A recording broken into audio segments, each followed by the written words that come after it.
I used to think silence in a marriage was just part of growing older together. You stop having long conversations, you get busy, you lose track of the little things. But with Josh, it wasn't just silence, it was absence. He drifted away from me years ago, emotionally, physically, and I stayed. Not for love, not for hope. I stayed for our daughter. He was never the kind of father who showed up, missed birthdays, skipped school plays, always had a meeting, a call, a reason. And every time she looked out into the crowd and didn't see him, I told her he tried. That he loved her, even if he didn't show it the way she needed. But then something changed. Out of nowhere, he started offering to drive her to school, picking her up, taking her to her ballet practice, even buying her snacks on the way. At first, I was surprised. Then, I was cautiously hopeful. Maybe he'd finally woken up to what he was missing. But the more involved he got, the quieter she became. My daughter, who used to fill every room with questions and songs and made-up stories, started shrinking. She'd come home and disappear into her room. No more twirling in the hallway, no more asking me to braid her hair. And when I'd try to catch her eye, she'd look away, like it hurt. At first, I thought maybe she was just tired. Kids go through phases, right? But then I noticed the way her shoulders would tense when he walked into the room. How she'd flinch, just slightly, when he reached for her backpack. And every time I asked if something was wrong, she'd smile. That small, tight, practiced smile that children wear when they've been told to lie. And that smile broke me. Because I knew it.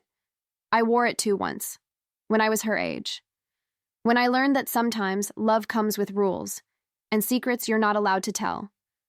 One night, I stood by her bedroom door, just watching her. She was sitting on her bed, holding her stuffed rabbit, the one she's had since she was 3, just staring at the wall. Not playing, not reading, just still. And in that stillness, something inside me snapped. A mother knows when something's off. And this wasn't just a phase. This was something deeper, something she didn't feel safe enough to say. I wanted to believe Josh was changing, that maybe, finally, he was trying. But now it felt like I was watching 2 strangers live in my house, one who wore his charm like armor and one who was too scared to speak. I didn't have proof, just instincts. But instincts are what mothers are built on, and mine were screaming. So I started paying closer attention, not to him, to her. Because whatever was going on, she was holding it in her tiny hands, and I had to be ready to catch it when it all came crashing down. It was a Tuesday. I remember that because I wasn't supposed to be home yet. My meeting had been canceled last minute, so I took the back way home, the quiet route I always loved. I walked through the front door expecting silence, maybe the hum of the dishwasher. Instead, I heard it. Soft, muffled crying, like someone trying to hide it. I followed the sound upstairs, and when I opened her door, I saw her, crumpled on the carpet, clutching her stuffed bunny so tightly her knuckles were white. Her whole body shook as she sobbed into its worn fur. She didn't even look up when I walked in. She just kept crying, like the pain had finally broken through the surface. I dropped to the floor beside her and pulled her into my arms. She resisted at first, still frozen in whatever world she'd fallen into. But then she collapsed against me, and I held her. I held her like I did when she was a baby, fragile, soft, and scared. I whispered that everything was okay, that Mommy was here, that nothing could hurt her now. But inside, I knew something already had. She didn't speak for a long time, just cried into my chest while I rocked her gently, trying not to let her see my own hands trembling. I kept brushing her hair back, kissing the top of her head, whispering that she could tell me anything, that she was safe, that nothing she said could ever make me love her less. And then, in the smallest voice I've ever heard, she said, "I wasn't supposed to tell you." My heart stopped. She wouldn't meet my eyes. Her fingers gripped mine like she was afraid I'd disappear if she let go.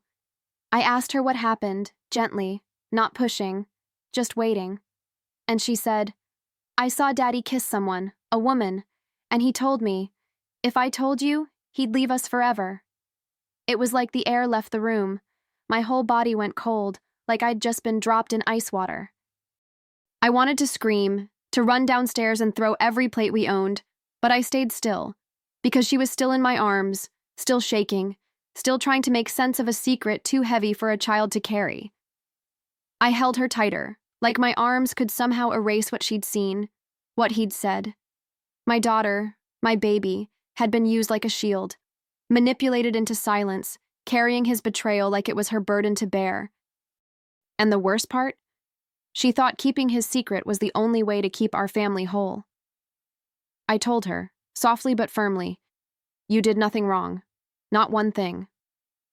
She looked at me like she wasn't sure she believed that, like she'd been trapped between loyalty and fear, and that broke something in me. He hadn't just cheated. He'd turned our daughter into his accomplice, and no amount of apologies could ever make that okay.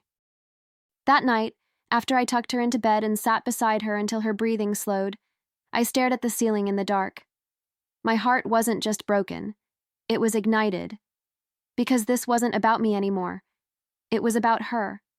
And I knew, with every part of me, I had to protect her, no matter what came next.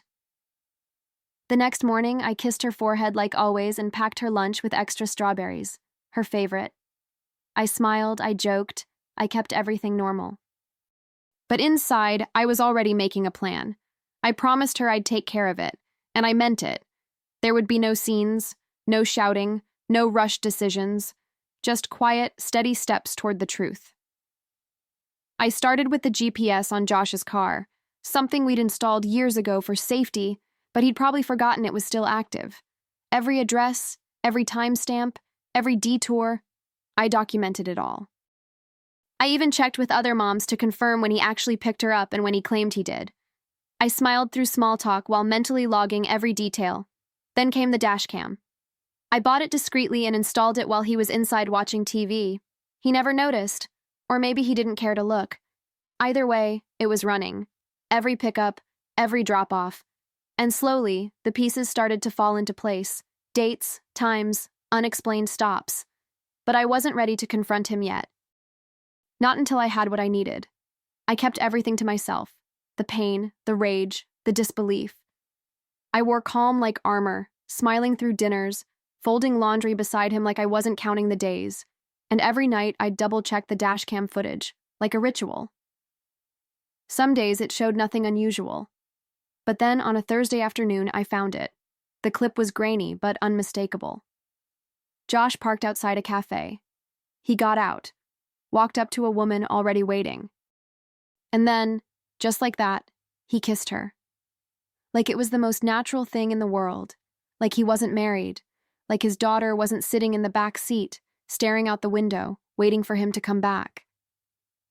I paused the footage, rewound it, watched it again. And I didn't cry. I didn't scream. I just sat there in the glow of the screen, cold and still, like someone watching the last scene of a movie they already knew the ending to. I saved the footage, labeled it, backed it up in 3 different places. Not just to protect myself, to protect her. Because now, it wasn't just about betrayal. It was about responsibility, about the weight of his choices and how he'd made our little girl carry it for him. I wasn't going to let him pretend anymore, not as a husband, and certainly not as a father. I contacted a lawyer the next morning. She was kind, sharp, and didn't blink when I told her everything. "We'll build the case," she said. And I nodded, because there was no more room for doubt. I was done waiting for Josh to become the man I once believed he could be. My daughter needed a mother who stood up, so that's exactly what I was going to do. Each day, I moved quietly, calm, composed, deliberate. Because I knew the storm was coming. I wasn't going to stop it. I was going to bring it. It was a Friday night, the kind of evening that pretends to be peaceful. I made dinner like usual. Set the table, lit a candle. I even opened a bottle of wine, not because I wanted any, but because I knew he'd relax if everything looked normal. I needed him to be comfortable, unaware, until the moment he wasn't. He walked in, loosened his tie, kissed my cheek like nothing in the world was wrong. He sat, he laughed, he scrolled through his phone while I poured his glass. and I watched him. Studied the face of a man who could lie so easily, so effortlessly, not just to me, but to our child. And for the first time, I felt nothing. No love, no sadness, just certainty. When dinner was done, I stood up, walked over to the TV, and without a word, I hit play. The dashcam footage flickered to life. The kiss. The cafe. Our daughter sitting in the car, her tiny face in the rear view. Josh froze. He looked from the screen to me, and I saw it. The panic. The scramble. The performance beginning to crumble. He stood up too fast, knocking his chair back. "It's not what it looks like," he said. "It was just a kiss," she misunderstood. "You're blowing this way out of—" But I didn't flinch. I didn't raise my voice. I just stared at him, steady and still, because I wasn't asking for an explanation. I already had the truth, and he knew it. "You didn't just cheat," I said, my voice cold and quiet. "You lied to our daughter. You used her silence to protect your secret. That's not just infidelity, Josh. That's emotional abuse." He opened his mouth, then closed it. No words, no spin. Nothing left to say that could undo what he did, or how he did it. Then I handed him the envelope. Neatly sealed, thick, heavy. He didn't need to open it to know. "Divorce," I said. "Full custody, based on emotional misconduct and documented evidence." I saw his face pale. He reached out, as if to stop it, as if to beg. But I was already walking past him. He called after me. "Cassie, wait. Let's talk. Don't do this to us." But there was no us left. Not after he shattered the one thing I could never rebuild, our daughter's trust. I didn't turn around. I didn't scream. I didn't cry. Because this moment wasn't about punishment. It was about protection. About drawing a line so firm he'd never cross it again. He stood there with the envelope in his hands, looking like he didn't recognize the woman in front of him. And maybe he didn't. Because for years I had bent, swallowed my needs, made peace with silence. But now, I was done bending. I was standing up. For her, for me, for every moment of peace we still had a chance to claim. As I walked down the hallway toward my daughter's room, I felt it. Not relief, not victory, just clarity. Something irreversible had happened. And what came next would change everything, not just for him, but for us. The house felt different after he left. Not emptier, lighter. Like someone had opened a window after years of stale air. My daughter noticed it too. She laughed more, played louder, slept deeper. The fear was gone from her eyes, and in its place, I saw something I hadn't seen in a long time. Ease, childhood, safety. The custody hearing didn't last long. The footage spoke louder than any testimony. But even so, my daughter wanted to speak. Her voice was quiet, but unwavering. She told the judge the truth.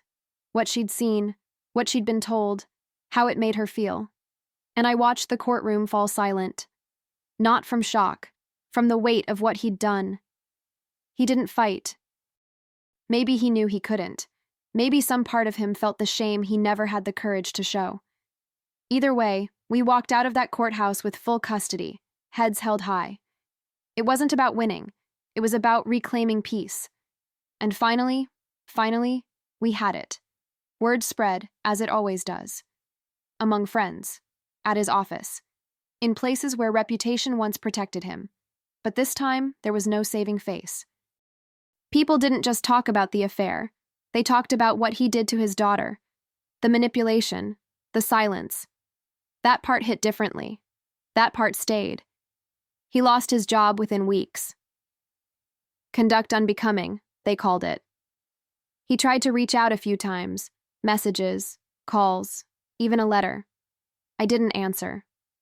Not out of anger, but because there was nothing left to say. I didn't need closure. I had truth. And I had a daughter who needed all of me now, not the broken, quiet version I used to be. We rebuilt slowly. Mornings with pancakes and messy ponytails. evenings with movie nights and too much popcorn. She started drawing again, singing again, laughing with her whole body like she used to when she was small. And every time I heard it, it felt like another crack in my heart had healed. One afternoon, we were at the park, just the two of us. She was on the swings, hair flying, cheeks pink with laughter. I sat on the bench watching her, feeling the kind of quiet joy I'd forgotten existed. Then she jumped off, ran over to me, and curled up beside me like she used to when she was little. She looked up at me and said, "I'm so glad you're my mommy." Just like that. No ceremony, no fanfare, just the truth. Small and powerful and perfect. And I couldn't help but smile, tears stinging my eyes, because I knew what she was really saying. Thank you. For believing me. For protecting me. For staying strong when I couldn't. I kissed her forehead, held her close, and breathed in that moment. One I would carry for the rest of my life. We had lost a lot, but we had gained something even greater. A home where love didn't hurt, where silence wasn't scary, and where every word between us could finally be honest.